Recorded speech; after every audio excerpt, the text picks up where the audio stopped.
আসসালামু আলাইকুম। Hello my dear lovely viewers. এই দেখেন দুইটা রুই মাছের কুর। এইটা ম্যারিনেট করছি, মশলা টশলা দিয়ে রাখছি আধা ঘন্টা। এইভাবে মশলা দিয়ে রাখবো, তারপর এটারে ফ্রাই করে দু পেঁয়াজা বানাবো। আর এদিকে হলো চিকেন ব্রেস্ট। এইটা একটা স্পেশাল কারি করা হবে, এই জন্য এখন পানি দিয়ে এটা ভিজানি হয়েছে। আর এই দু পেঁয়াজা যখন হয়ে যাবে তখন দেখাবো আপনাদেরকে। আর আমি এখন বানালাম জিঞ্জার টি। এখন আমি জিঞ্জার টি পান করব। ঠিক আছে, আমার ভিডিওগুলি আপনারাদের জন্য শেয়ার করলাম। আপনারা প্লিজ আমার চ্যানেল, ইউটিউব, টিকটক আর রিল ফলো করবেন, আর বেশি বেশি করে সাপোর্ট শেয়ার করবেন। ঠিক আছে, ভালো থাকুন, আবার হবে কথা। আল্লাহ হাফেজ।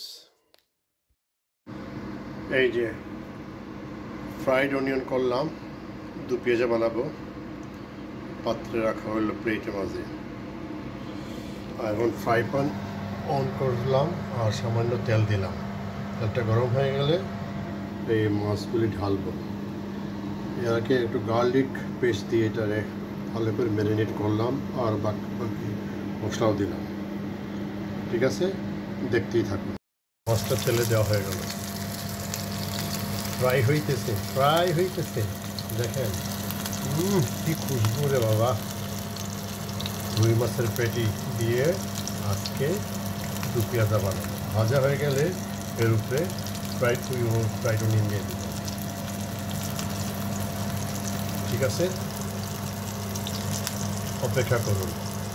ভাজা হয়ে যাচ্ছে, আর একটু ভাজবো। মোটামুটি ভাজা হয়ে গেলে এই ভাজা পেঁয়াজ আর শুকনো মরিচ দিয়ে দেব। হয়ে গেল Mughlai fried fish with garlic. কি মজা। খাবো আর আনন্দ পাবো। আর আপনাদের লাইক, কমেন্ট, শেয়ার করবেন প্লিজ ভিউয়ার্স আর ফ্রেন্ডস। হয়ে গেল, job done. Mughlai fried fish with garlic. কি আমি ওকে, ভালো থাকুন, আল্লাহ হাফেজ।